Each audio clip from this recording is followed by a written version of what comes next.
This podcast is brought to you by The Pod Tower, hosted by the Watchtower database. Visit youtube.com/thepodtower for informative, hilarious DC animation-themed podcasts and live streams every week. And check out the Watchtower database for DCAU video essays, timelines, fan theories, and more.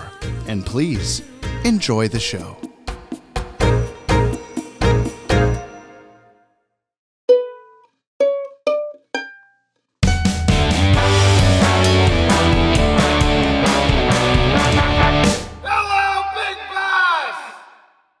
Record bot 3000, activate. Hardak mode, record bot. Record bot. In progress.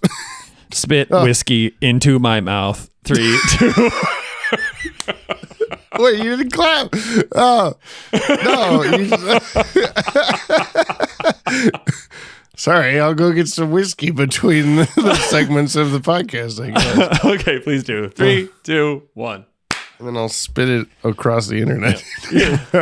Look, That'll I was just be gonna you spitting whiskey onto your soundboard and having to go buy another one. Yeah. That's the idea. I was gonna play this. Yeah. And I did anyway. It's been That's probably week. a better place to start the podcast. No. No? It's all there. It's all there. Hi, everybody. Hi, That's everyone that's listening. They're clapping so loud. What do you think it would sound like if everybody who listens to the podcast clapped it at once? Like if all the listeners over the course of, a week or whatever were I in bet it would one sound spot. like this.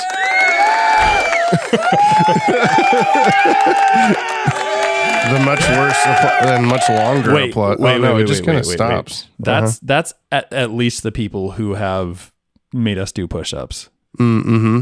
There's been a good handful of them, actually. Yeah, I have to actually scroll now to get to like the next person that I read. Mm-hmm. Like there's enough at the top from new people sending stuff that I have to scroll past it to get. I don't usually have to do that. It's usually just right there. So that's cool. Are we famous? I would say so. Hey, listener, I kind of want to be More famous. like the number one podcast in the universe. Well, yeah, if that's you more could famous. recommend this podcast to 1 billion of your closest friends, and just like if at least 7 of you, maybe 8 do that, that'll get us covered, I think. Yeah. That's gross. How is it already? What's the? Hang on. One moment, please. World population 7.8, What's your guess? 7.8 billion. 7.95. Oh, I'm almost such to a 8. bad human. Remember when it was like 6 or 5? And it really wasn't that long ago. Are you kidding me? I remember when it was 7 million. Yeah, We all lived in England. I like this chart on Google when you just search world population. It only goes back to 1960, which I presume is the first time that was discovered or figured out, I guess. It was 3 billion in 1960. But I just like that it cuts off there as if to be like, and when the world just boom, there was 3 billion people in 1960, and then everything since then was whatever. That was the Big Bang that they talk about. Yeah, the Big Bang, man, make love, not war. No, that's not. Wait, what? Spit whiskey into my mouth. No. I'm James for the Watchtower Database YouTube channel. That's Brian from the Watchtower Database YouTube channel. I'm here to show him the entire DC animated universe from start to finish for the very first time in the controversial airdate order. There is 1.5 people who's going to get that. One of them's, am I the half a person? So he may view these shows, I guess because I wasn't there, the way human beings experienced them in the far gone days of the 1900s. At the time of this recording, 6:47 p.m. are you upset that that's in there because it's revealed that you told me the story of this happening? Or were you not supposed to? I don't know. No, I think it's probably fine. I think it's probably fine. Now the listener knows. Look. And all 7.95 they don't know. We didn't record the people. actual story. So Yeah. that's true, though. They are going to tell at least 7.95 billion of their closest friends. 7.951. Did it seriously fucking update while I was looking at 7.951 billion? Oh, that's in 2022. So that was 2 years ago even already. So it's probably like Figure 8 it billion. out, man. Yeah, Right. I'm sure it is by now. You gotta know me by now. That's a local commercial that 1.5 people listening got that. Am I what's the the half? time of this? What's the time? No, 6:47. What's the 8 time of this now. It was Oh, did you already 6:47 say a minute ago. I did. Yeah. Where The were new you? Batman Adventures is TNBA. streaming on Max. My dog. And available on DVD and Blu-ray. Just letting you know. And if you'd like to follow along, you can head over to Bit.ly. My other dog is Rose, okay? Oh. It's streaming on Max and available on Rose Dog. And if you'd like to follow along, you can over to bit.ly/watch DCAU. Links in the show notes. Okay, we're watching the new Batman Adventures episode, The Ultimate Thrill. And then we're going to drink whiskey. And I guess so. I guess that's what's happening. I'm going to help with my immune system for sure. I'm getting really good over thing to do. COVID, so I'm sorry if I sound like doo-doo shit. What were you saying? I'm getting over the whiskey spits, so I'm sorry if I sound like dude. That's what we'll call COVID from now on. The old whiskey spits. What did Lobo say? Old weasel spit or whatever. When he was needing a drink at the bar. Anyway, yeah, your prediction last time for the Ultimate Thrill was something. You thought this was like the most dangerous game or something like that. Yeah. Hunting Man. Yeah. Yeah, and I said no. This first aired Monday, September 14th. Oh my God, that's so close to today. That is really close. Yeah, 1998. Wait a minute. That's going to be yesterday for the listener. Oh my God, you're right. No, it'll be tomorrow for the listener. What? Yeah, 13th is Friday. Oh, whoops. But also, I can math. I can math so good. Check this out. Wednesday comes after a day. What? You're right. At 3 p.m. on the WB. So we're not in a kids WB programming block at this time. Thube? Thube, yes. Thube. That's what it's called now. At 3 p.m. on Thube. Thube. Thube it up. Thuber. You got to do the Thuber hand. Yeah. Nobody can 1.5 see it, so people they are don't going to know get that. If you could, yeah. if you listener, you want to send in your drawings of what you think the Thuber hand looks like, we'll make it an emoji in the Discord. I don't know. This. Yeah. That you're not in. Oh, but put it in the one that I'm in.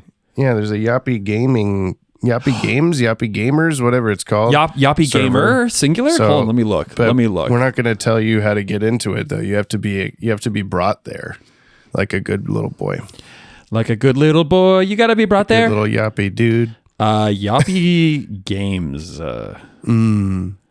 This episode aired just over 2 months after our last episode, Love is a Crock. Aired 14. Produced number 11. Between Torch Song and Over the Edge. This was written by 14 on the 14th? What? Oh my God. This is written by Hillary J. Bader. Directed by Dan Reba. Oh, my new favorite episode. Well, maybe. Music is by Michael McQuistion and animation is by Coco Dong Yang. Head over to the link in the description.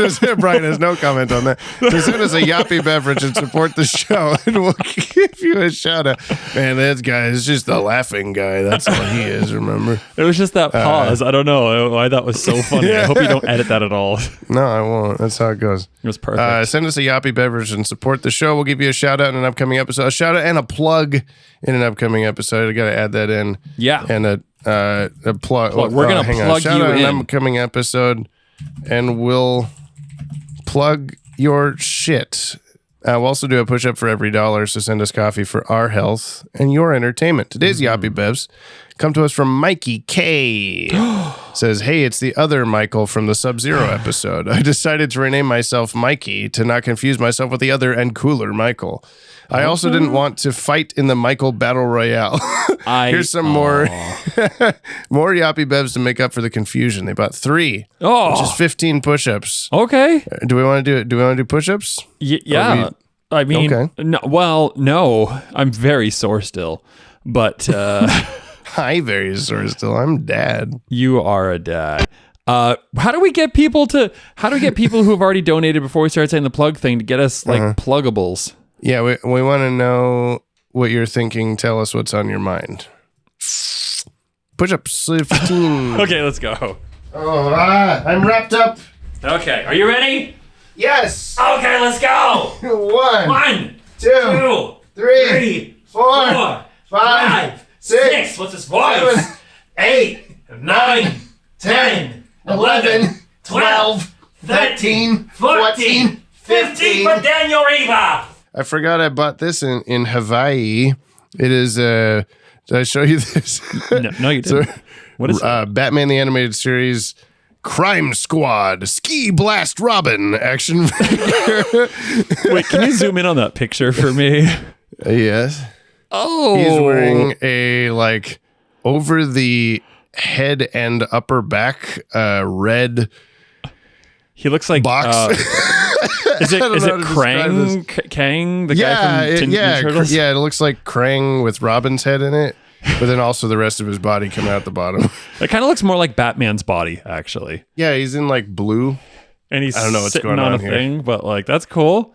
But it was there was a one comic shop on the island of Maui, and it had a bunch of loose comic books and then a rack of a handful of action figures. There were 3 other Batman the Animated Series figures. One was the Phantasm Andrea Beaumont combo, where it's just Andrea Beaumont's face. And That's ruins not a the movie. spoiler. That was just in the very front, so I was like, cool, thanks. And then, hey, the movie's 30 years old. And then there were 2 of the same, just normal Riddler, and then this. And I was like, I gotta get the funky one. Why would I just get Riddler? Obviously. It was cool. Well, that is for you. cool. Haha, just kidding. I'm happy. You know what? I finally read the is it One Bad Day? The the Mr. Freeze thing. Yeah, the Iceman thing. Sweet. Yeah, Iceman.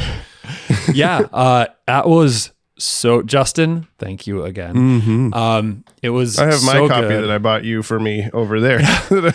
It's so good, and the art is just amazing. And I kept being like, "Oh, that'd make a good tattoo. Oh, that cell would make a good tattoo. That cell would make a good tattoo." I thought about that. How you talked a long time ago about getting a Bullock tattoo, and I don't know how serious you actually were about that. I'd still consider it. Yeah, no, it was really cool, and I had no spoilers on it. But have you read it? No, you should. I will. Okay, good. At least 22 minutes from now, after we're done watching The Ultimate Thrill. Well, go. Oh, do you want to just go? Yeah. Should I get the whiskey, or do you want to get? I'm gonna get tea, whiskey, water. I'm a beverage goblin. I'm going to get all the beverages, okay? And then I'm going to spit them all into your mouth. That'd be great. Thanks. Roxy Rocket, a.k.a. Roxanne Sutton. She did all the stunts for Jennifer Weston in her action series. They say she doubled for some of the men, too.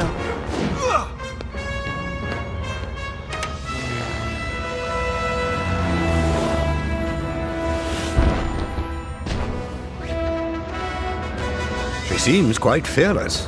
That was the problem. She began making stunts more dangerous than they needed to be. The danger of the work had become more important than the work itself. Finally, no company would insure her. She lost everything.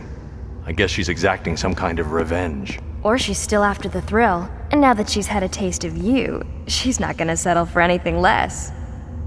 One thing's for sure. She'll need a fence to get rid of the goods. I want to know who it is. Late again, my felonious falcon. I heard you flew into a little trouble. No trouble, just excitement. Besides, I think you'll find these worth the wait. Oh, did you want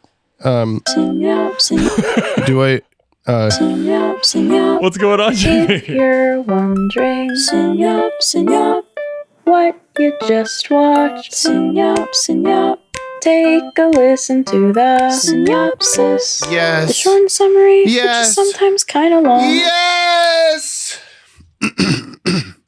What happened in this episode? Sorry, I was just having a little moment there. Someone was spitting whiskey in my mouth off screen.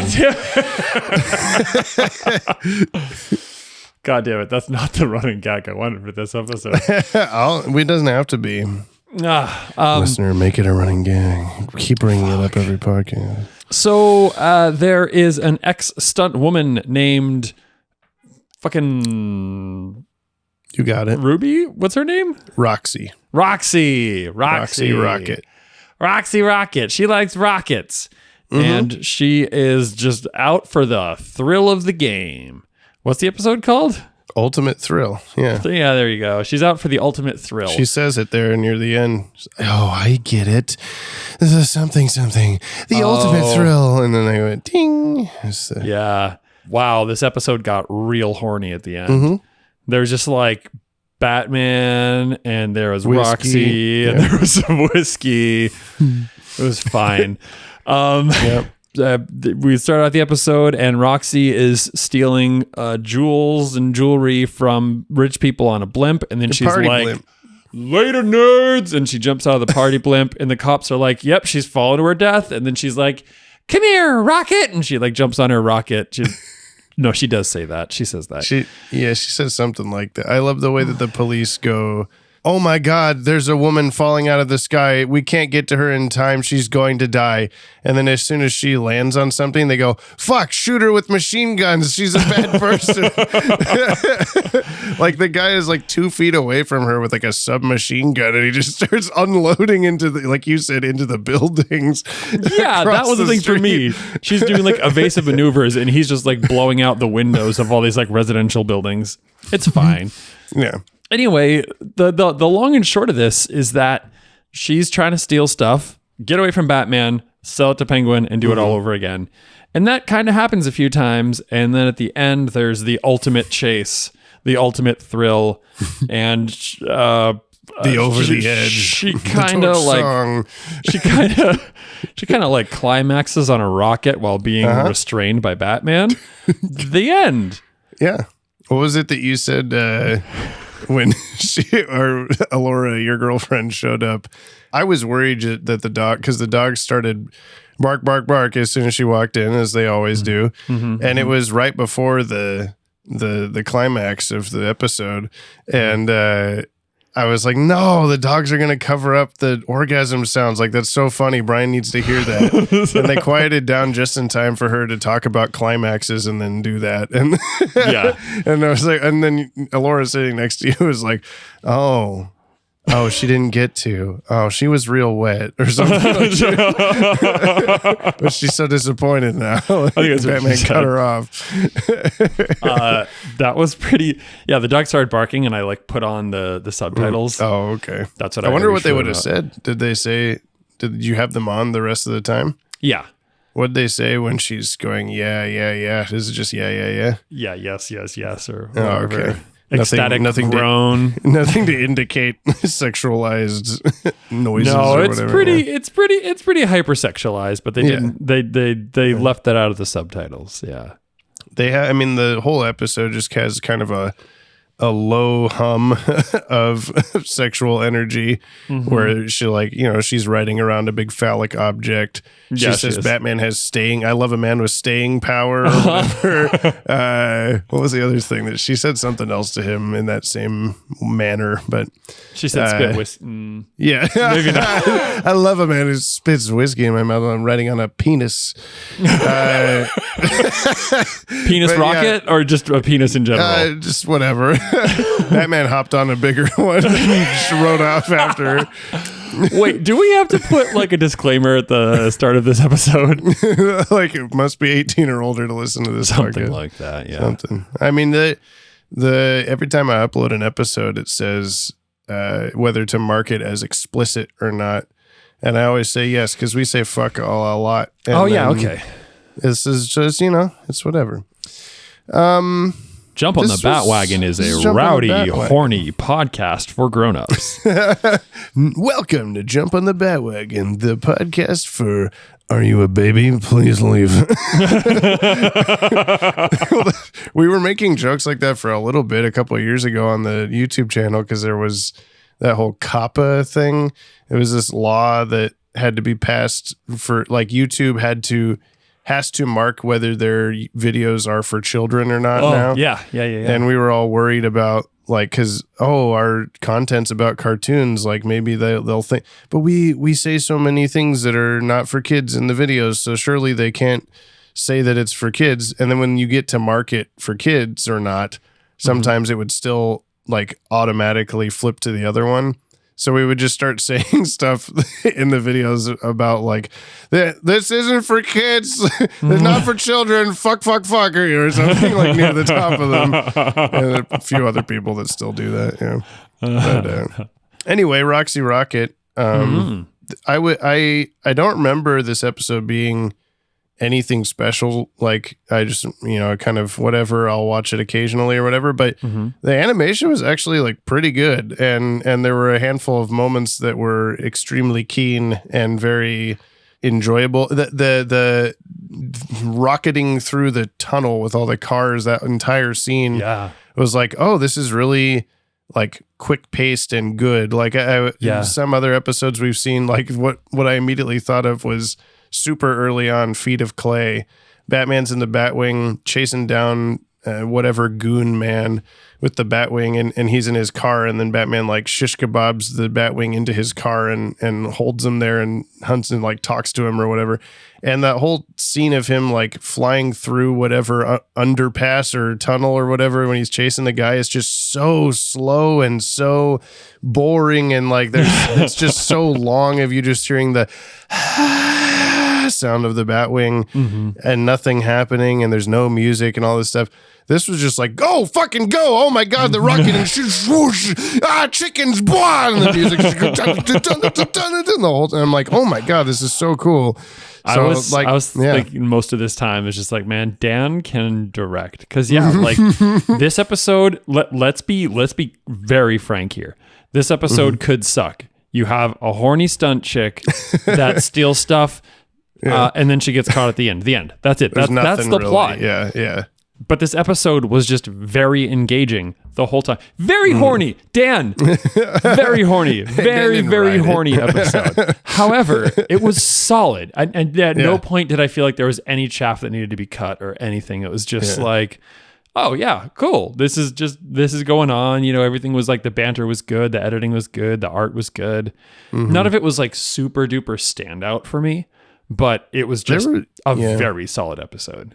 Well, when we get to Keen Effects, I'll talk about parts that I thought were keen, of course, 'cause that's what we do in Keen Effects. But there were moments that were stilted and kind of, oh, there's the Coco Dong Yang I'm familiar with, or like all the scenes in Penguin's Iceberg Lounge where they're just sitting and talking, and she's like twirling on the handrail or whatever, were like really stiff and weird. Little weird. She looked like a jewelry box ballerina. Yeah. There wasn't much like fluidity to it. But then there were scenes like the tunnel scene or the final canyon. We got the canyons. We got the canyon. Give me the canyon theme song. Oh, okay. Oh, I didn't read the official synopsis. For Roxy Rocket, an over-adrenalized ball of energy, death is the ultimate thrill. Hey, emphasis on ball.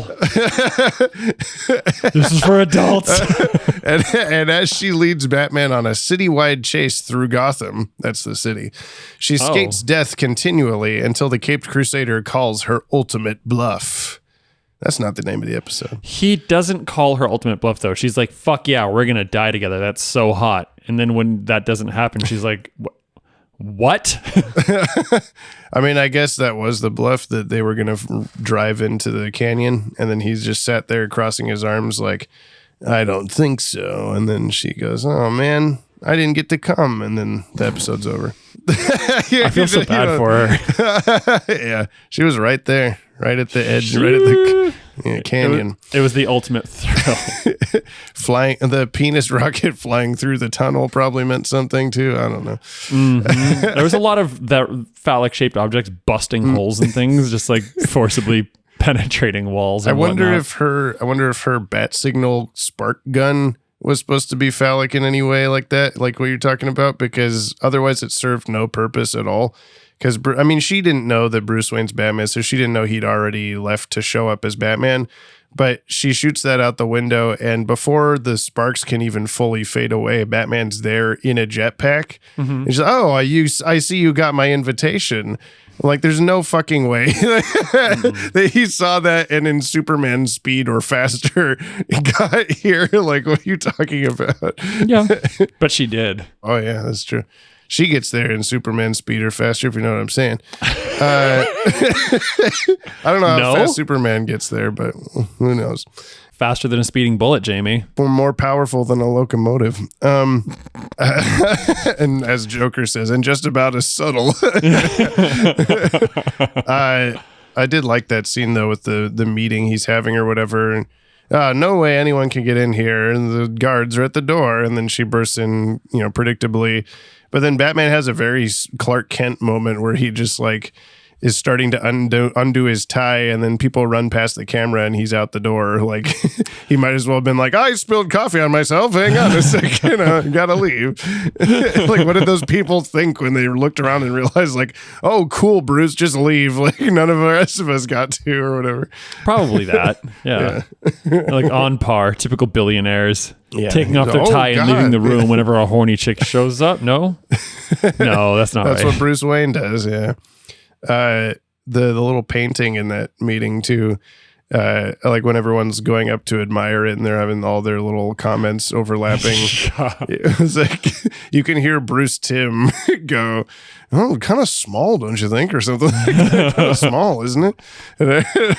This episode's so horny. This episode's so horny. Yeah, it sure is. Which is kind of perfectly fitting considering the conversation at the top. It sure did. How did you know? I didn't. You didn't. The cast, I'll tell you it. Kevin Conroy as Batman / Bruce Wayne. Batman/Bruce Wayne. Tara Cherendoff as Batgirl Bruce. Tara Cherendoff as Batgirl / Barbara Gordon. She wasn't Barbara Gordon in this episode. Oh, God. God, Jimmy. Sorry. You want to say episode again and just say episode and then cut that over. Yeah, okay. I burped really grossly during that line. Charity James as Roxy Rocket / Roxanne Sutton. Charity James. I didn't recognize. That's my new nickname for you. Oh yeah, okay. That's my name that I would have if I was one of Batgirl's sources. What was up with that? Yeah. Also, that was a very strange little moment. Like, we've never seen these two sex workers, I assume, before. Mm-hmm. And she's just like, oh, my sources tell me this. And that could have been it. And then Batman's just like, who are they? And she's like, oh. Why does he do? Why did that happen? This just had to be a little bit more horny. It had to be a little more like innuendo. Yeah, I guess. But Charity James played Persephone in the 2003 Battlestar Galactica video game. She also played Anastasia Imposter in Anastasia, which you just recently watched. I just recently watched that. Yeah, that's one of the many girls, I think, in the movie that's like, I'm the princess. And that's kind of like no, a running gag. Yeah. It's like a part of the plot. The only thing I really knew her for, I guess, was she plays Blanco in Space Jam, who is the blue alien before becoming a big basketball version of itself. So little Looney Tunes blue alien is Roxy Rocket. So that's cool. We have Paul Williams as Penguin, Ephraim Zimbalist Jr. as Alfred, Mel Winkler as Lucius Fox, Rob Clotworthy as Pilot. What a last name that is. Wow. He's so worthy of clots. I hope he's still alive and his blood pressure is doing okay. He was previously Billy, the security guard in Mudslide. So it was at the top of the episode. It was a 2-sentence guy. Sweet. Rebecca Gilchrist as Young Woman. Who the hell is Young? Maybe on the blimp at the start. She was previously Chi-Chi in Robin's Reckoning Part 2, which was the sex worker in that episode. Oh. That he has pie at a diner with. Little baby Dick Grayson. I have very small trivs, just like that painting in the episode. You know what I'm saying? Only got 2 things. The character of Roxy Rocket. So she's an original Paul Dini creation for the show. She's not from the comics, but this is sort of a double triv / comic book origin thing. She had originally appeared, created by Bruce Timm and Paul Dini in 1994 for the Batman Adventures tie-in comic to Batman the Animated Series. Her backstory is relatively the same, stunt woman, blah, blah, blah. Though in the comic, she's impersonated by Catwoman, who is attempting to skip town. When Batman confronts Catwoman, the real Roxy arrives on her rocket, and they all fight. Catwoman holds Roxy at the edge of a rooftop, ready to slit her throat, but Roxy punches her off the building. And then they look over the edge, and Catwoman's gone, and Batman says she's got at least 8 more lives, and lets Roxy go. Oh, wow. Like, well, you didn't do anything wrong, so leave, I guess. In an afterward segment in the re-release of this issue, Bruce Timm said, Roxy was a deliberate attempt on our part to create another strong female antagonist for Batman along the lines of Harley Quinn. But she never really took off, no pun intended. Oh well, I still think she's a fun character and the story is an amusing little trifle. She did end up in the animated series as well in what is probably the most blatantly risque episode we've ever done, The Ultimate Thrill. You can thank Alan Burnett and Hilary Bader for that one. Okay, I shall. Yeah. And then last, I've got the pipe and wrench that Roxy and Penguin's henchmen fight with are never in any shot until the 2 women pick them up off the floor. Yeah, cool. Cool. But they sound great. They did sound. Yeah, it was something you mentioned was that the ultimate thrill for you in this was that the Foley, the sound effects were all really keen, which I guess can be in Keen Effects. Let's talk about it. What did you like? Okay. Well, I'm on the fence on this one. The clouds looked like they were cut out kind of very jaggedly with an X-Acto knife at the beginning. Oh, that's which what is you were falling talking through. about. Yeah, there's and I get this. Is like there are active layers. Yeah, and we see her like zooming through them, and they're just like it's cool, but the edges aren't soft. They're they're damn near serrated. Mm-hmm. So I get with one of those scissors with the zigzags. But I liked the background painting a lot. That is to say, a lot of the time. Like going through the tunnel, all the cars just looked so good. Well, yeah. When you're talking about the sound effects, right when you said that was right before Roxy pushes 2 of the Penguin hench girls into a plane and then just makes the plane go. And the sound of the plane engine and, whatever, propellers and stuff was really like realistic, like more than I expected, I guess. Like normally these cartoons seem to have a mix of like, we recorded this for this, and it's really like a recent recording. And then other recordings are like, this was made for a 1920s movie serial, and we're still using it today for some reason. And so it was like really high quality recordings of stuff and the Batmobile and all that. Everything sounded really chunky and good.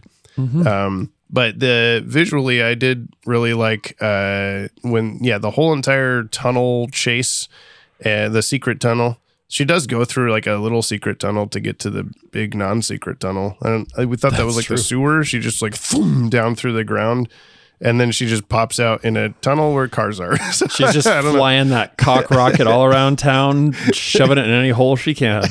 Yeah, this one's too small. Oh, this is much roomier, much better. But okay. Speaking of tight holes, though, there was a moment, there was the initial chase between Batman and in the Batwing and her on her rocket.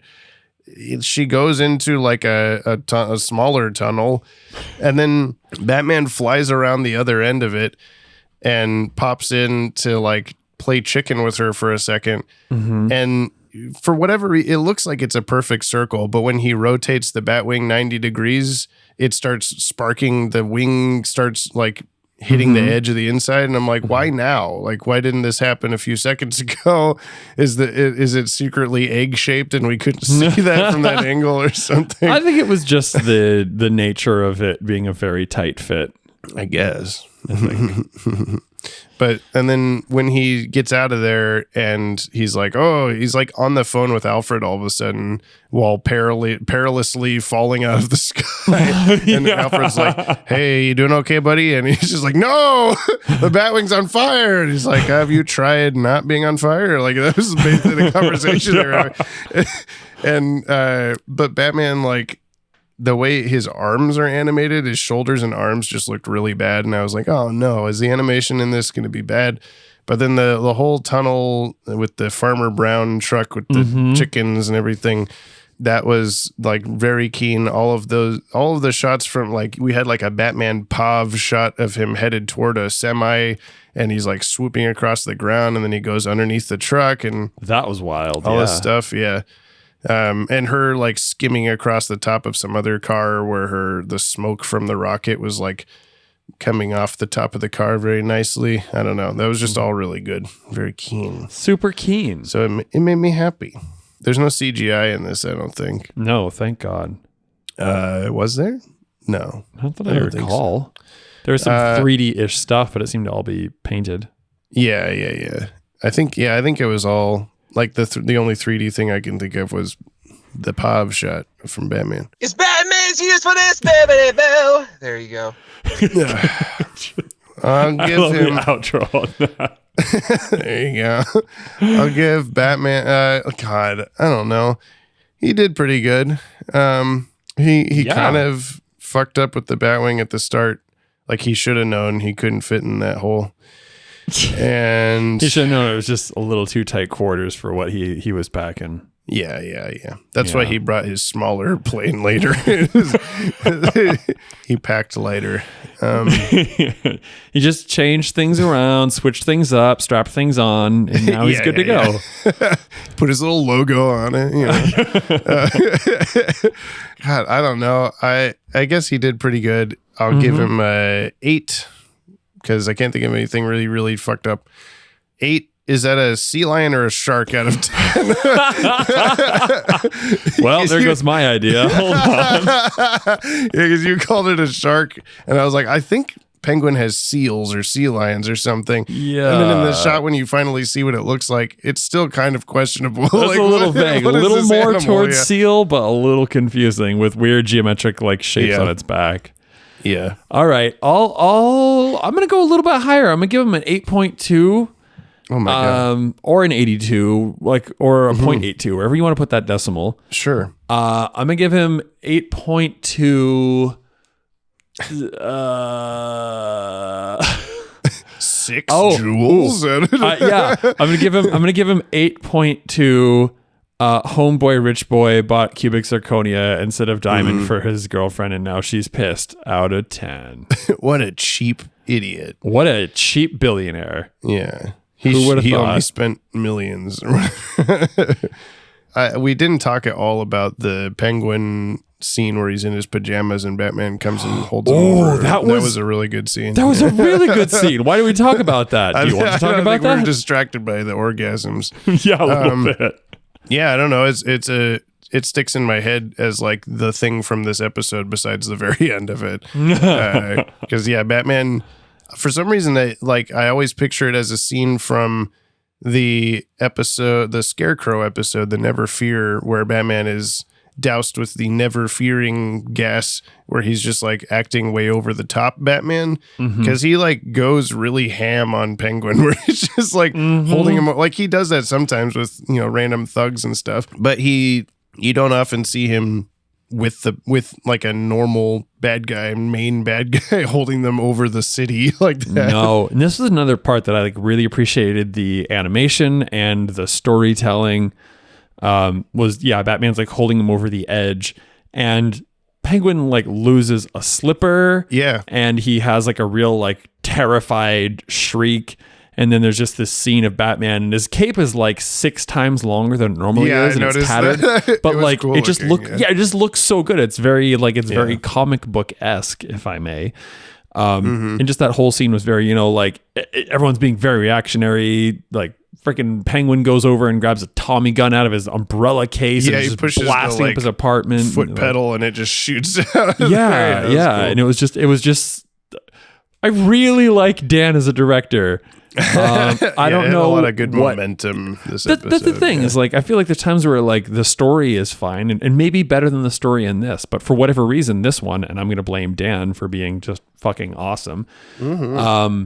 It just had such momentum through the whole thing that it was just like, I usually have my dumb Brian quips that I do throughout the episode. Of course. And I just like was really struggling on this one because I just kind of wanted to shut up and watch it because it was so engaging. Well, you also and horny. It was both. It can be both. You also mentioned when he throws Penguin out the window onto the like balcony or whatever, Penguin's little like eyeglass monocle thing falls off. And he has to pick it back up, and you're like, "Oh, that's a nice little detail." That is the perfect example. He like gets launched, lands essentially face first. His monocle comes off. You like hear the clink and clang. Yeah. Like, which is like two distinct sounds of the edge of the monocle hitting, and then it kind of like face, ka-chinking to the ground. And like just the fact that like his momentum knocked it off and he picked it up and put it back on. Like, why don't we have that level of detail in every episode? Yeah, it was very good. I also just like Batman sneaking in, where he's like goes past the mirror and then he closes it or opens it up and then closes it, and Batman's just hunched right behind him. Like he's predictable, but it's good. Yeah, I kind of wish it was like a swinging light that changed from the Penguin's face to Batman's face. I see. Yeah, that would have been. He was disguised as Penguin the whole time. Yeah, and then he can like autoerotic axiation himself. Yeah. That's why he was so mad that Roxy kept leading Batman to him, because he would find out that he was Batman. Yeah. It all makes sense. It was a whole fucking problem. Well, where's Clayface in this episode? Wait, can we talk about the memes real quick? Oh, the memes that oh God, who did that? I gotta look this up. Our dear listeners, please look this up. Tip Tapricot did some, but they were instigated by someone else, and I'm gonna find out what well, the one triggered me was the one of like the anime dude with the butterfly. Like, is this blank? Oh, and it was like Brian and James. Is this Clayface? Yeah, that's very good. I saved every one of the ones that you sent me. I don't know if that was all of them, but I saved I sent them to Kimmy, and Kimmy was having a laugh at them. And like, I sat down to Laura to like explain to her, like, okay, this one means this. It's this CA Pappy 123 is the name of it. Kapappy. Kapappy. All sorts of Holy good shit. stuff. There was also the on Mother Wings draw 25 is one of my favorites. Yeah. The button that just says box mac and cheese with a big hand coming down. And then the Banana Man one. The astronauts. Wait, it's all Dylan Pollock? Always has been. I thought you were talking about the books or hip hop sweating. Oh, that one too guy. is good. Yeah. Books, hip hop. Yeah, trying to decide. We're just describing memes to the listener if you haven't seen it. Where can the listener post these, and I'll just post them somewhere? But yeah. Okay. Also, the seagull going, and I'm Okay, I need to look at these as you're describing, because I need to relive them. It's been like, a week since I looked at them. The freaking Brian starting TNBA upgrade, Brian seeing TNBN. Yeah. Fuck, go back. Fuck, go back. Yeah. Also, the slaps roof of meme is like one of my favorite old time ones. Yeah. Slaps roof of mail segment. This bad boy can fit too much fucking mail in it. Okay, but where is Clayface in Ultimate Thrill? Stop looking at memes. He's a fucking butterfly, man. Segment. Whatever. Yeah. The canyons. He's all the canyons. I don't know. Hold up. He's one of the shark seals. No, because then he would have fucking melted away. Oh, he's in the water. Yeah. That's no good for Clayface. Where is Clayface? Where's Clayface? Is he the blimp, the blow-up blimp that she lands on? Yes. Inflatable blimp. Either that or he's the door that they bust through. Like the two rockets towards the end of like an airplane hangar. I almost wanted there to be... I can't remember. Oh, it was the first. It was Blast from the Past. I think the first episode with the Phantom Zone projector. Hamilton and Superman look through it. They see a big bug monster in there, and Hamilton's like, "Oh, I better get a closer look," and like accidentally lets it out. And it blasts through the ceiling, and then when you think it's going to come back through that same hole, it blasts through a second, second time. I almost wanted Batman to do that when he zooms off in the other rocket, just blast another hole in the wall. I wanted him to zoom through the hole and then back up, and then zoom through the hole again, and then back up and zoom through the hole. Yeah. And you can hear her in the distance. Yeah, that'd be good. Yeah, that'd be great. Where's the button for that? Books or hip hop? Hip hop. Hip hop, yeah. Not even a smut novel has ever been so horny. Not even a smut novel has been so. You know what? Before. You know what hip hop this song is? This is "Love Again" by Run the Jewels. That's what this is. Listener, you can go listen to that if you're old enough. If you're over 18, you can listen to the podcast. Do we put this on the top 10 for new Batman Adventures episodes? Oh, Jamie. Because right now we both have Mean Seasons at number 10, so I think yes. Yeah. Growing paninis, penis. Grow my penis. That was this episode that we just watched. Holiday nights, over the edge, never fear, sins of the father. You scratch my back. Which one was You Scratch My Back? What I always forget what that one is. Nightwing and Catwoman teaming up. Oh, okay. Oh. This is somewhere in this range for me. Yeah.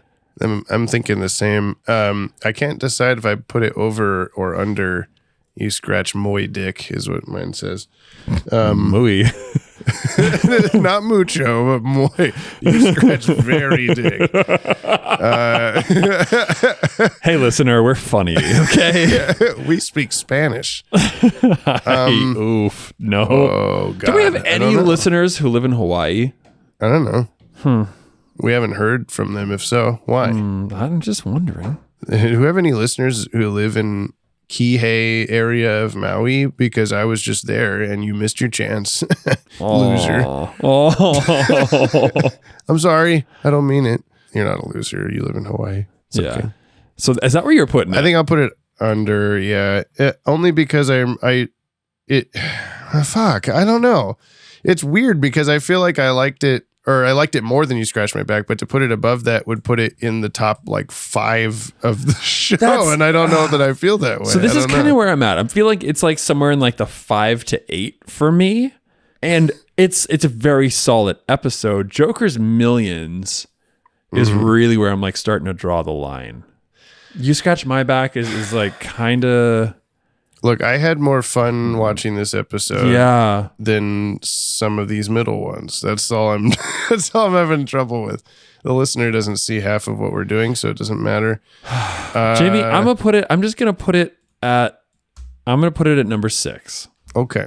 How about that? I'll just say, I'll just do it. I'm going to put it at number 5. The ultimate. Oh, is it The Ultimate? Kill Bill. The Ultimate He No. actually wrote The Ultimate Kill Bill.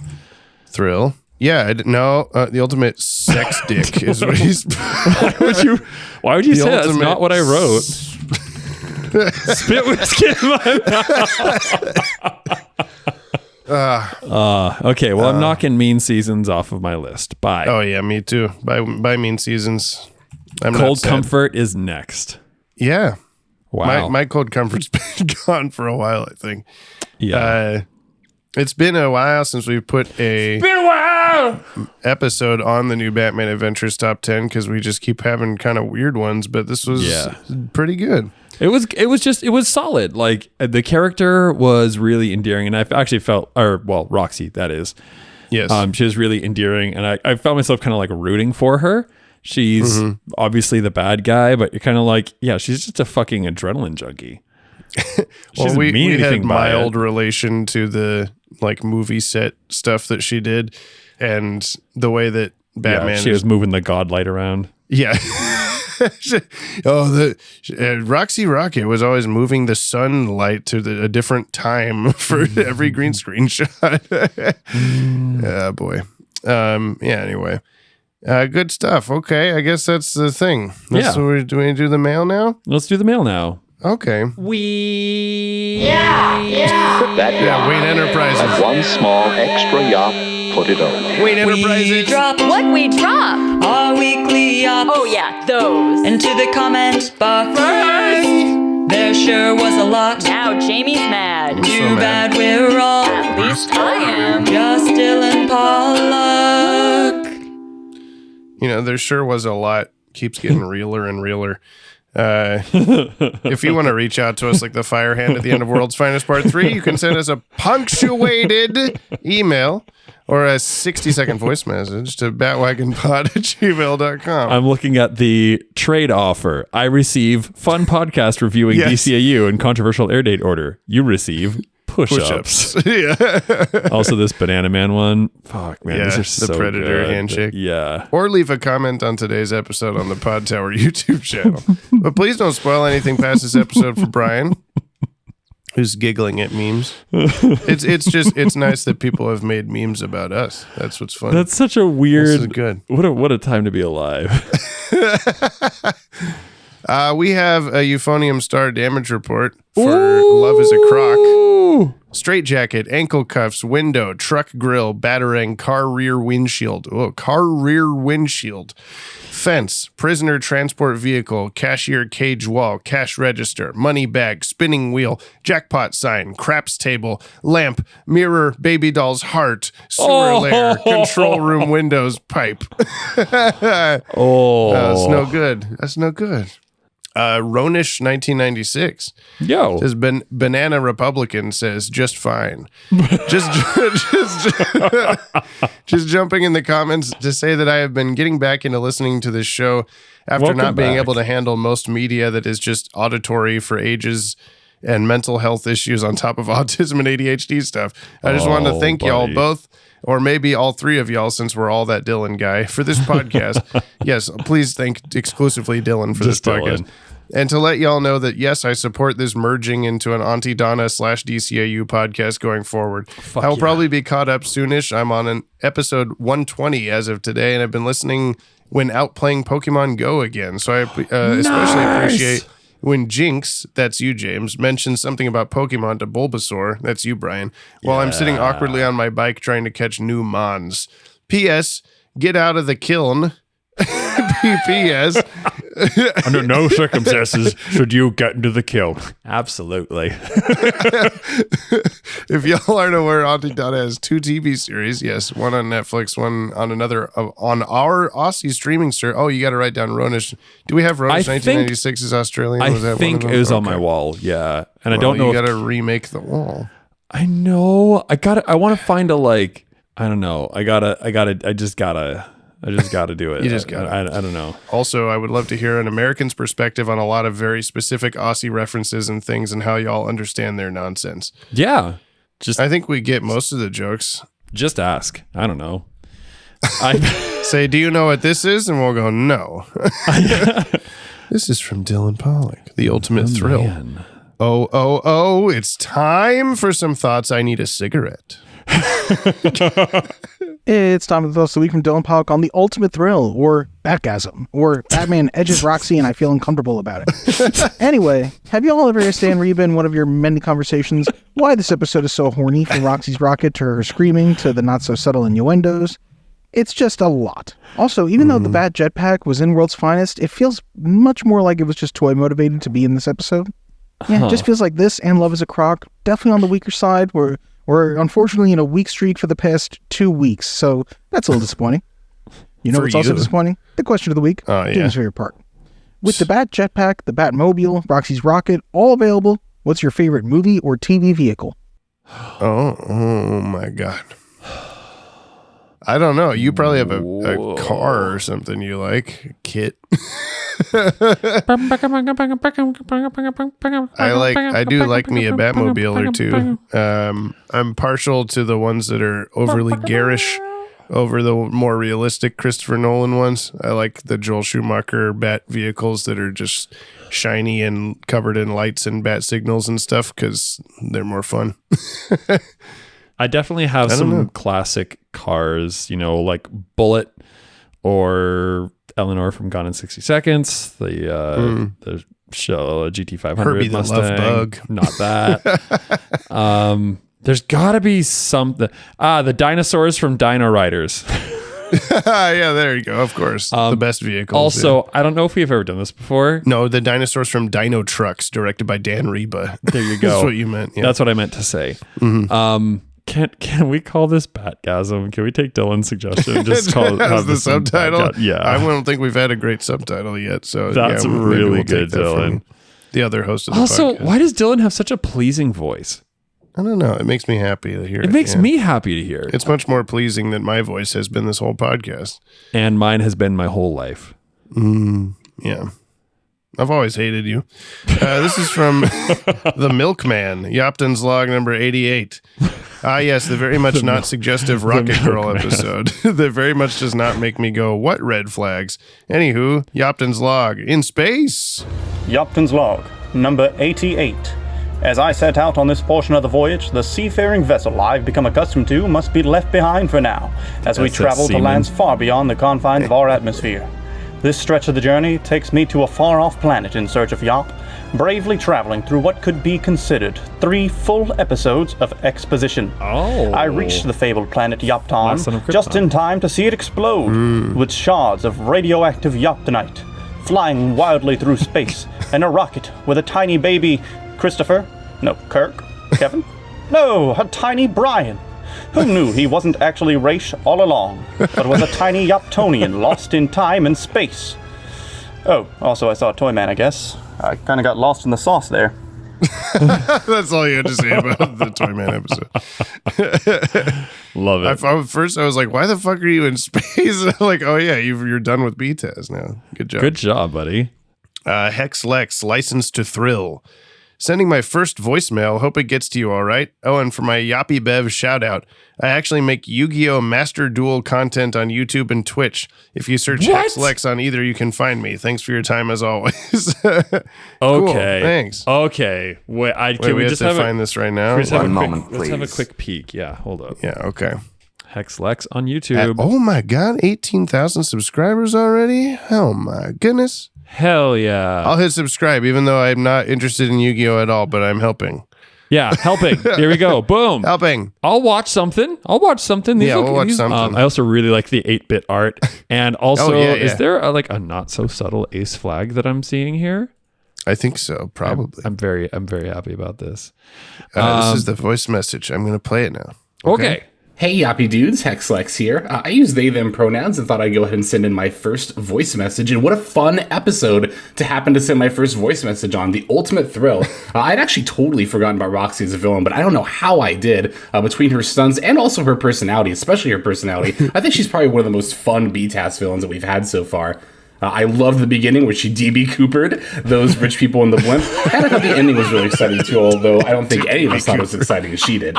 Yeah. I did notice the burn streak that she left on top of the truck was really keen. Yeah. As well as the vibration of the penguin henchwoman hitting the metal, I thought was really cool.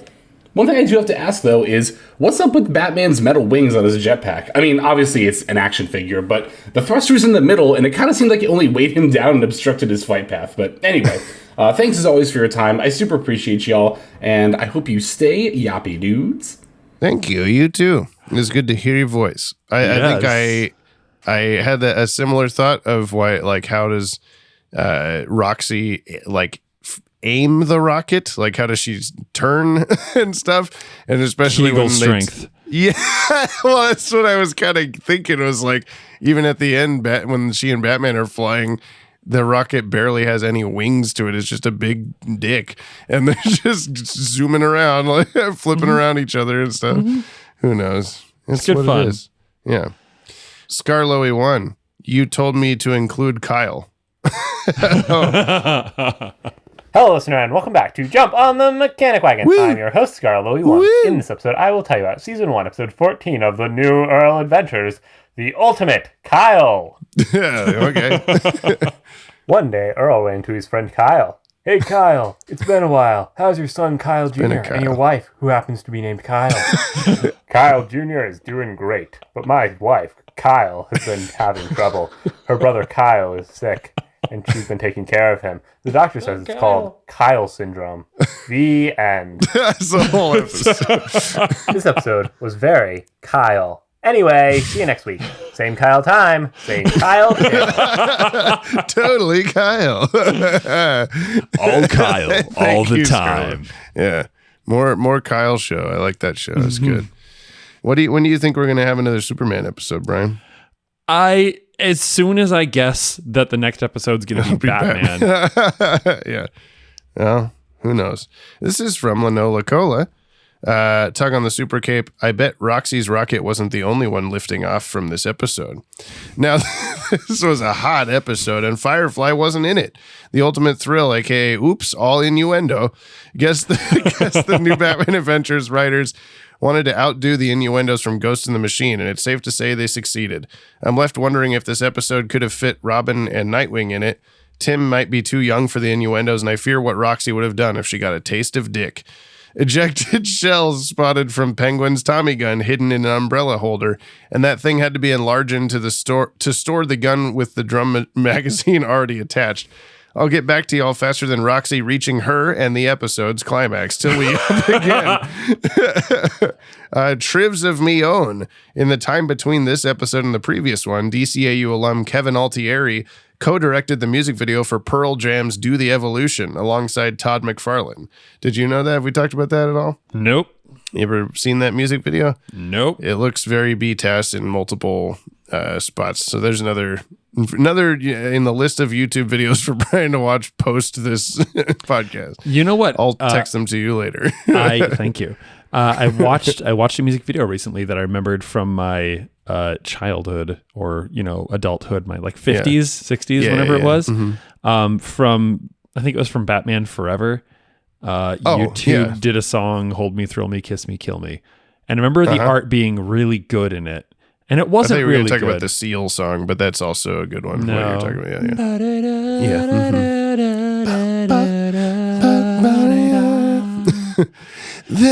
But let's not do the whole thing.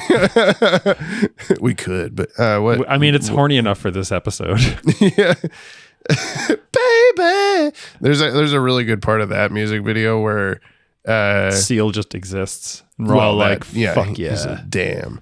But he looks good in this video. He does look good in that video. Doing the Michael Jackson thing. Mm-hmm.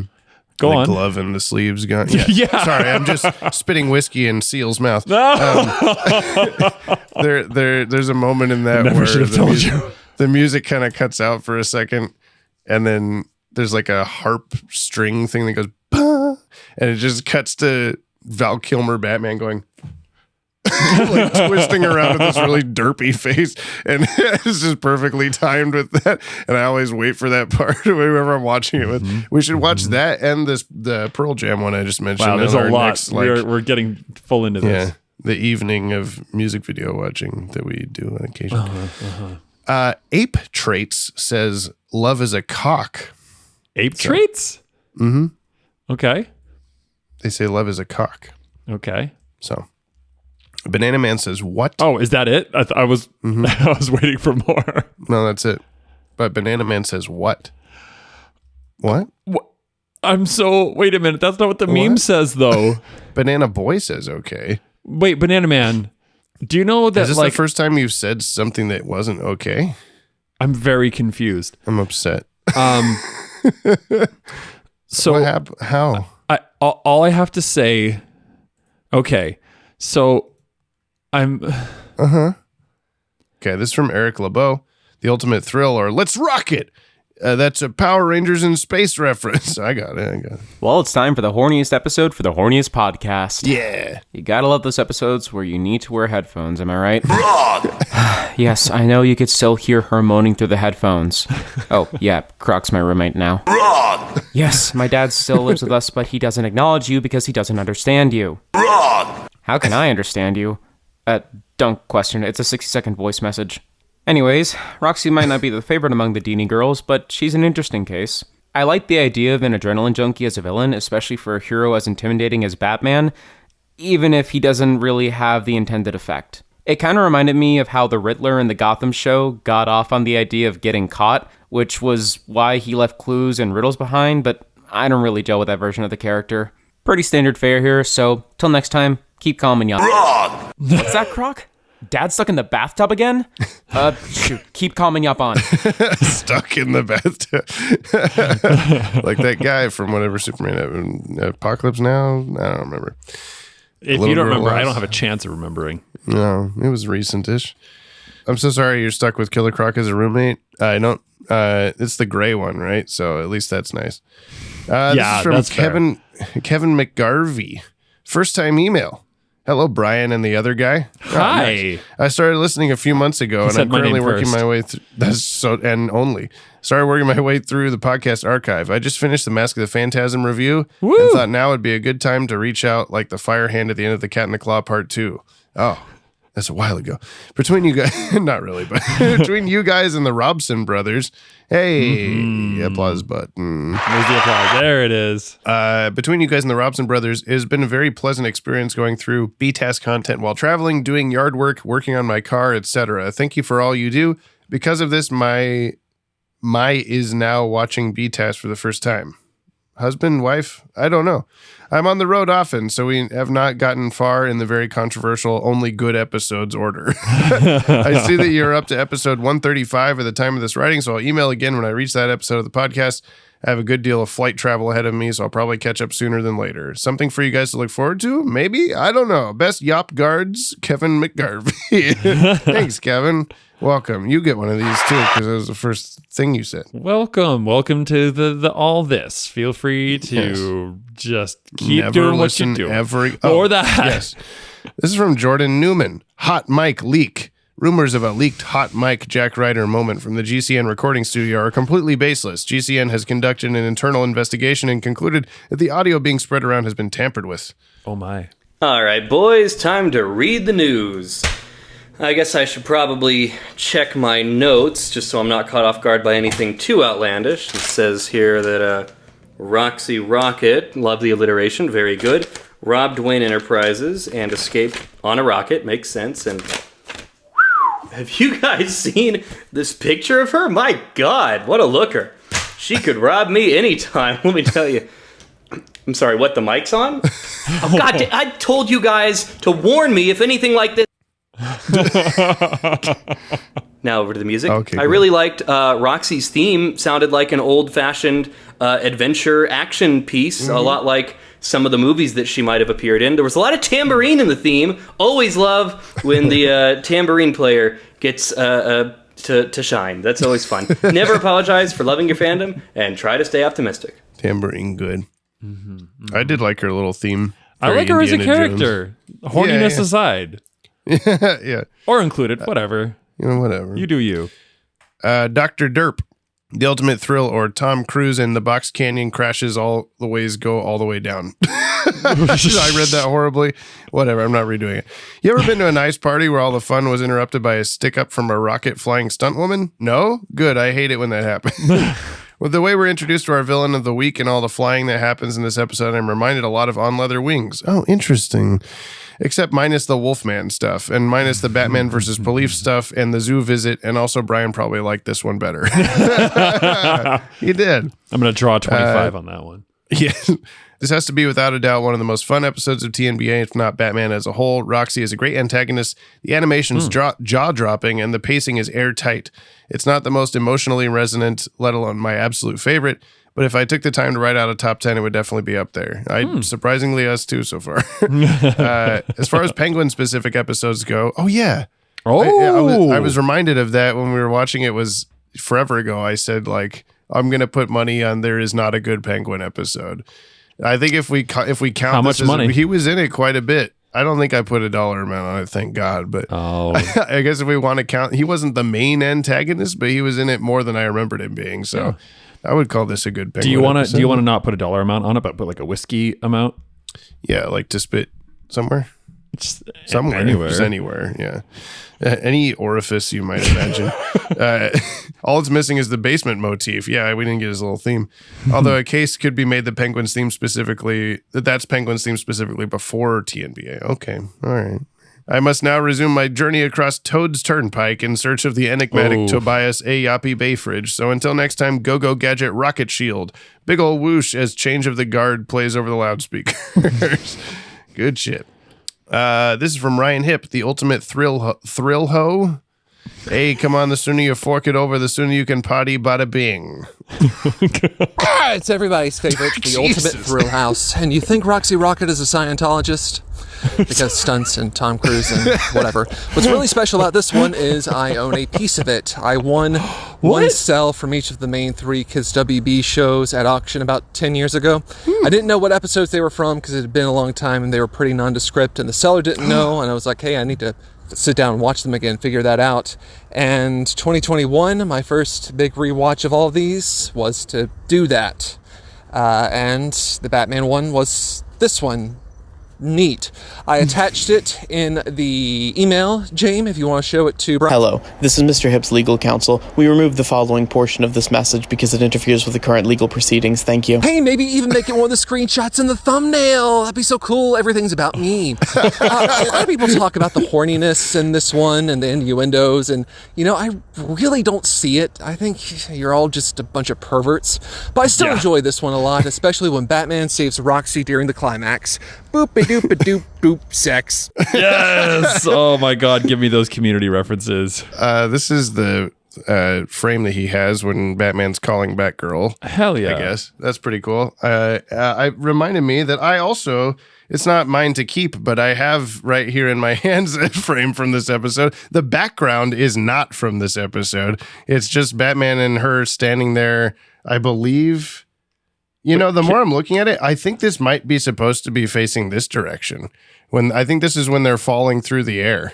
Oh, so it's that is the almost two of them. Certainly them falling through the air. Yeah, I think it's been flipped left to right as well. Yeah, I've had it facing this. No one can see what I'm talking about, but I've had it facing upward in all of the, this is a giveaway item that someone has already won. So I don't get to keep this or anything, but that was on our 24-hour live stream 4 years ago now. Oh my God, hang on. While I'm thinking about it, when is hang on. 1 moment, please. It might be coming up here really quickly. The Watchtower Database 9-year anniversary. Yowza. The channel, September 17th, 2015. Oh. So in 1, 2, 3, 4 days from when this podcast comes out. But yeah, we had the 24-hour live stream for the 5-year anniversary, and that was one of the giveaway items. We finally just decided to put it in a different giveaway. Somebody won it finally. But yeah, the background in that is from some Hanna-Barbera cartoon or something random. Whoever was selling it to us originally on eBay just had a bunch of cells from the episodes, but not the correct backgrounds. There was I can't remember what was in it was another, Batman fighting somebody, and it was just blatantly Dexter's Laboratory in the background. I love that. Yeah, I wish we had managed to keep that one somehow, but this is from The Unknown.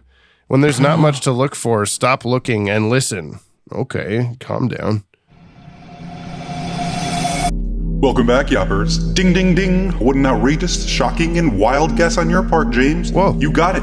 This DCAU character is being held at the remains of Joker's Wild, the casino from the episode of the same name. However, no, it is not Poison Ivy, Brian. And no, it's also not Barbara Gordon. You seem to be having some trouble guessing who it is, so I will say this. You're thinking too little. Broaden your mind with these questions. Open your eyes, because that's all you need. Some say the way into the mind is the eyes. Some say the eyes are the key. Time's running out, Yoppers. You're so close, yet so far. Till next time. Big Eyes Betty. I don't know who the fuck. Who's what? I don't know why I'm so bad at riddles and hints like this. Okay. To be fair, I think this is the first time they've actually given us hints. I think in the past we've had to just be like, I don't know, shot in the dark, is it this? And they'll be like, no, try again. This time they at least gave us a riddle. Apologies if you've been giving us riddles the whole time. They just weren't as obvious to me because I'm stupid. We're thinking too small. So it's a larger character with eyes? What does it mean, Brian? I don't know. What's a big eye character? Big lady, no hat, no cape. Eyes. I need a list. God. I need a list of characters because I'm just, this is not my specialty, Jamie. Is it Stompa? What? Little girl lost one of the female furries. Stompa. She doesn't have a hat or a cape and she's big and her eyes are behind goggles or something. That's my guess because I have no idea. Hello, I'm Brian. Brian's also here. Yeah. Okay. Brian, I'm going to guess Stompa. You're going to guess, you have to do it or else it doesn't count. You're going to guess a character whose name starts with any of the letters in Stompa. What? That'll give us some clues or something. I don't know. Okay. Or don't guess that at all. Guess whatever your heart desires. I just feel so lost. Like, yeah, I don't know. This isn't helping to say nothing. No, I know. I'm just trying to like think of the clues, and it's a lady. They're big. They have eyes. It's so obvious. What about Red Claw? Oh, she has eyes. She doesn't have a cape either, right? Right, or a hat. Okay. Yeah. It's okay. You guessed Red Claw. I guessed Stompa. Who the fuck is Stompa? You remember? No, I don't. There were 3 apocalypse ladies that came out of a portal to fight Supergirl. One was a big jungle green-haired woman with Wolverine claws. Oh, one yeah. was I do remember. A black-clad woman with boob circles, and one was Stompa. Yeah. And she was kind of the like... She was Rosie O'Donnell. She was Rosie O'Donnell, yeah. Yeah, okay. I'm sorry. I was like, I was picturing some like fucking like Goomba looking motherfucker or something. Yeah. Stompa, yeah. Okay, this is from True Score, The Ultimate Thrill or The Ultimate Snore. Here's what was said by the people that he watched it with. Also, who are these people? I don't know. Brody, we need to know. Every time. Sometimes roommates, sometimes friends. Is it different every time? I don't know. The image of her on this is, it's something. Why does he just have these ropes available to stop the Bat-Wing? We didn't talk about that. That was cool, the Batcave though. had like a Bat-Wing stopping rubber bands. Yeah, that's sick. It's like neat. like an aircraft carrier. Yeah. Oh, we just already know who this is. Okay, cool. Yeah, he didn't have to do any research. She's just suddenly like Roxanne Sutton. She's the lady, I know. OMG, she's so mid as a villain, I'm not going to lie. Why was Batman only a floating head for a moment there? I didn't notice that. I don't know. Yeah, Bats is just getting his ass handed to him over and over. Why does every woman in this show touch Batman's chest? Ooh, That's very really true. good question. Yeah. Why is Batgirl the only person who's been working with Batman for the last like 12 episodes? This is so dumb. Oh my lord, there's no way she's riding a sea lion. Yeah, that was a little weird. I want a trash can that throws up a Tommy gun. Burp. Tommy gun goes. If that water tower fell on them, they would be pancakes, bro. Batman riding the flying dildo too, I see. I love how she got her clothes all torn up, but Batman looks fine. Possibly the worst climax of anything ever. The worst allegory for sex ever too, goddamn. Till next time, Brody, sent on my fully watch-controlled rideable metal dildo that shoots me up into the sky, can also blow up like some bad vapes do sometimes. Oh, well, I guess that was you less guys sexy didn't than like I the was episode. expecting. No. But that's okay. Mhm. This is from Kyle. Kyle! Yeah, to be specific, that Kyle. Very glad that my favorite podcast is back after a much-deserved 1 week break. I like the way that's worded as if to be like, it better only be 1 week, you piece of shit. I thought The Ultimate Thrill was fun. I found it really interesting that the statement on what happened to Roxy with her career as a stunt woman and the thrill being more important than the actual stunt is really interesting, particularly with what Tom Cruise has been doing with his films lately, where with the Mission Impossibles, it's been all about the stunt. And whether intentional or not, does this have a comment on the fact that she was a female stunt woman in Hollywood? And obviously Tom Cruise, if nobody is following, is getting all this praise for the stunts that he's doing, which made me think, what is a stunt you've seen in a movie that still blows your mind to this day? There were a lot of amazing things in the more recent film, The Fall Guy, that came out this past summer that had an incredible high fall. I'm really curious what stunt, even from childhood, that still really sticks with you. I don't think I have anything else to say. I hope you guys stay yoppy, and I hope you had a great vacation. Thanks, bud. It's hard for I haven't seen The Fall Guy yet, and I know that there is a lot of really good stunt work going on out there by real people still, but it's hard for me to know sometimes these days what is a real person and what is like a CGI double. Yeah, because a lot of the time someone will jump off of something and then there's suddenly like a Gumby VFX man for a few seconds and then they'll land and stop being not real. Yeah. So I don't know. I guess what the first thing that comes to mind very predictably is in Batman versus Superman. There's the whole warehouse fight scene. You might not have seen this, Brian, but people know what I'm talking about. It's just a lot of good fight choreography. It's a favorite Batman fight scene in cinema for me. It's one of the only good parts of that movie. to be clear, I like that movie better than a lot of people do, but it's still not very good. But I don't know what. Can you think of something specific? Yes. You seemed like you had it. Yeah. Okay. Well, first off, not Brandon Lee from that one scene in The Crow. That's so bad. You should definitely cut that out, or not, because I'm a piece of shit and I said it. Perished. I heard it was Alec Baldwin. Whoa, fuck. I'll cut that out. For me, it was Buster Keaton. I can't remember the name of the film, but it was that famous scene where they drop like over the him. front of a goddamn building, Yeah. like essentially on him, and it just lands around like the space in a window lands around him. That dude did all of his own stunts. Yeah. And he had, I can't remember who did the synopsis of his career, some YouTube channel that does a lot of like Now You See It, I think it might have been. Yeah, they talked about how like he always did his own stunts and he always did them in one take. Because he's like, well, if I can't do it in one take, it's not worth doing. And he's just, his stuff is, you know, oftentimes like pretty simplistic, but also this was a very long time ago. And I don't know if they had the engineering. They certainly didn't have the safety protocol. Like I was going to say the safety regulations did not exist. Homeboy, he had his own studio. So like it was on him to not kill himself with the front of a building falling on him. And so we had a whole segment of like motion picture history classes in college of just watching Buster Keaton stuff where he's like shimmying down the side of a building while the building's collapsing and stuff like that, and just like running across rope bridges as like there's like spikes and fire and all this shit. Yeah. And he's just like, I hope I don't die this time. And then everybody's filming and watching me.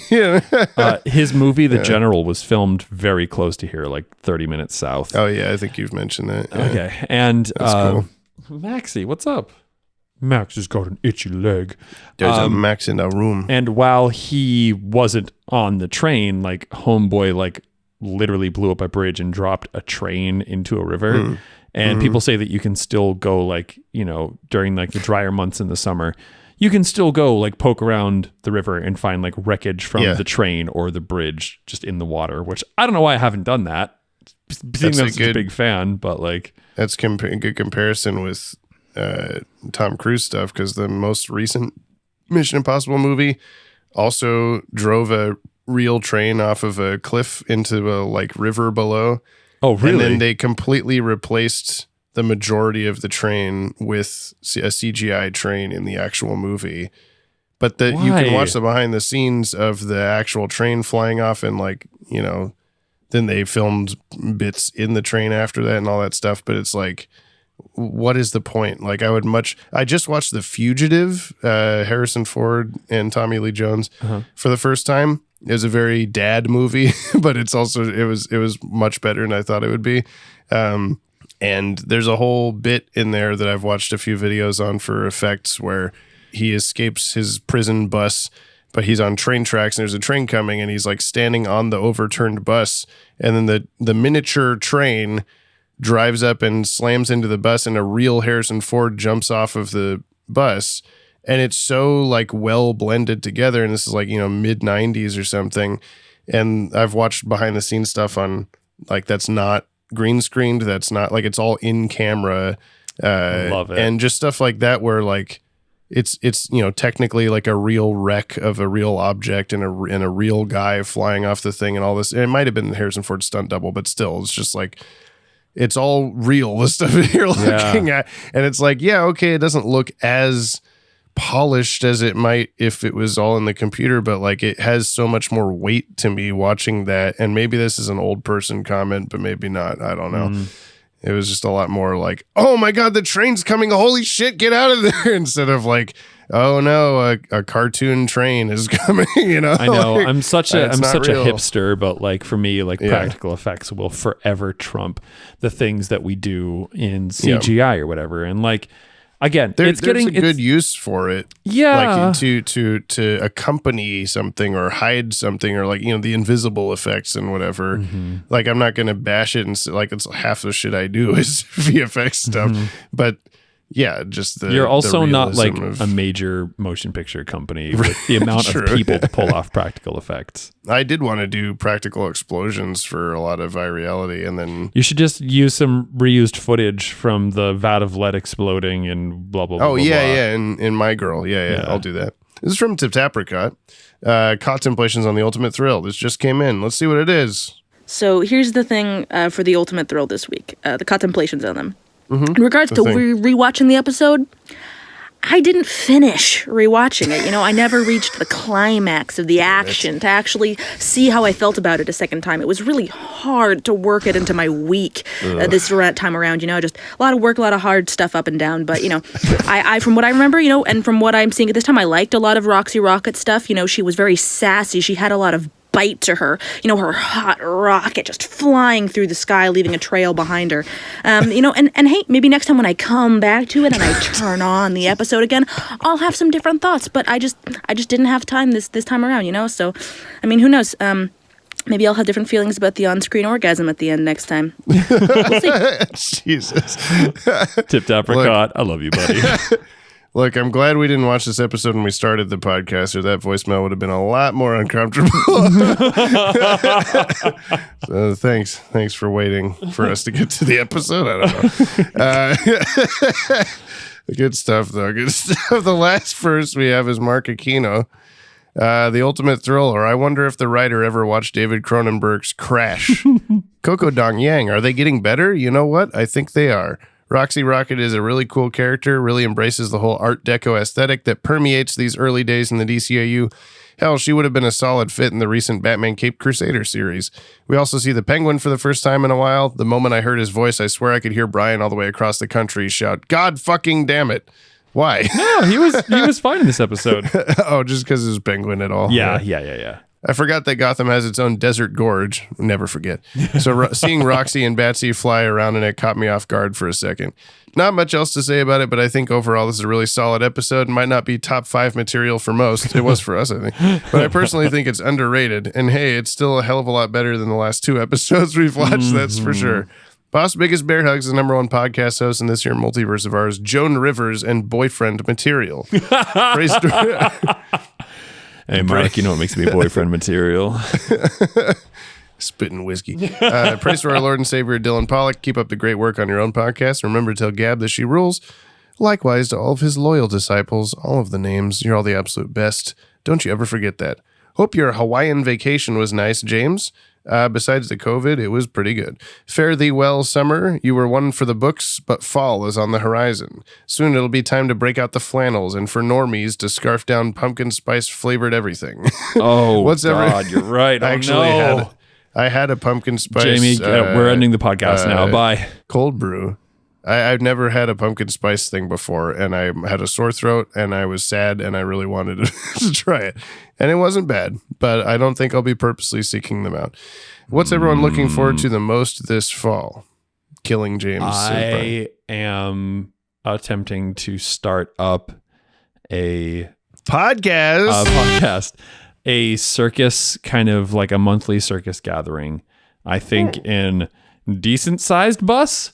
With a friend of mine, mostly as a means for us to split the difference between big bus and bigger bus and practice our circus arts.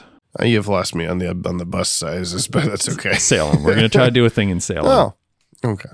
Fall used to be the time where I taught marching band, and I haven't done that in a few years, and it's been glorious. I don't know, continuing to make sick vids for the internet and finishing Virality in the fall, or I will smash your computer with a hammer. Yeah, I actually did in Hawaii. I did till next week. Smoke bomb. They'll be blown up by a big old whoosh that just flew away. Okay, thanks, Mark. In Hawaii, I did a thank you, Mark.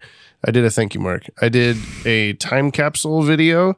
I watched Alana Pierce do this on YouTube, just like a gamer YouTuber girl. She did a 10-year, I think it was 10 years, time capsule where she 10 years ago recorded herself just talking about what's going on in her life at that moment and like, you know, what project she's working on, who she's friends with and dating and that kind of stuff and whatever. And then watched it 10 years later and recorded her reactions, having not watched it since she recorded it or whatever. And I thought that would be a lot of fun. I wrote that down on my phone like weeks and weeks ago that I should do one of those. And so I did that in some downtime in Hawaii. And I included in there a bit about like, I hope the Vi Reality premiere went really great and the movie's awesome, because if you haven't finished it by now, Jessica, watching this with me, you have permission to punch me right in the nuts just over and over again. Or if you haven't finished it in 10 years, I will... Yeah, disown me and leave. I understand. Yeah. I did say something about like, oh, you'll be completely done with the DCAU by already. I hope Brian liked all the good stuff and didn't like the bad stuff or something. Oh, that's sad. We're just gonna have to do something with like bigger reach, a bigger reach. It'd be interesting because like I love this and I love our little crew that we've built. It'd be interesting to make something for other people too. Mm-hmm. Just with our wacky banter, Jamie. Zany, wild, and crazy guys. Yeah, you know. Yeah.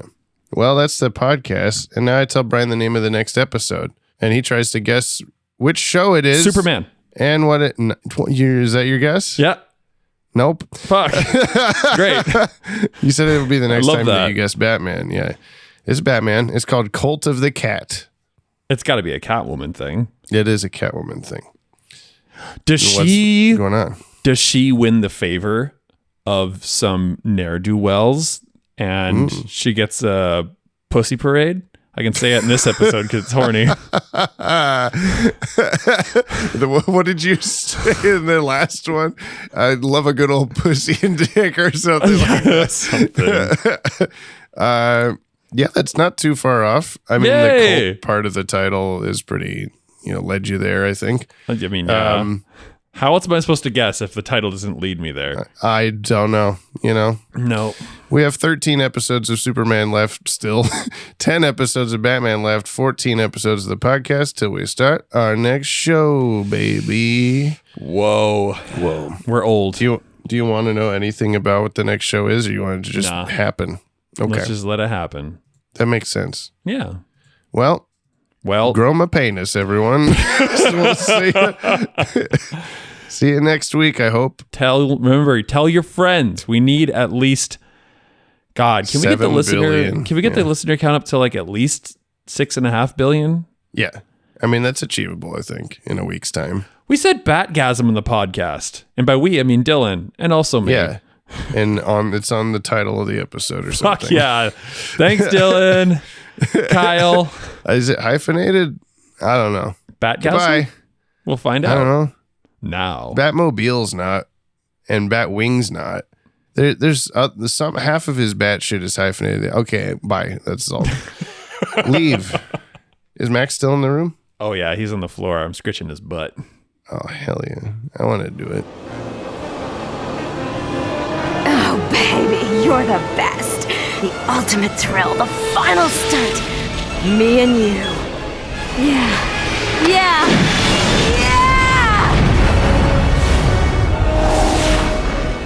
I knew it would be this way. The final stunt is the best.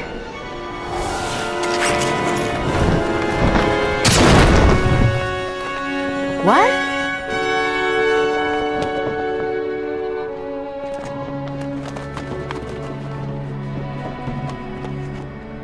I get it. We live to play another day. What's this? My kind of game. And you lost.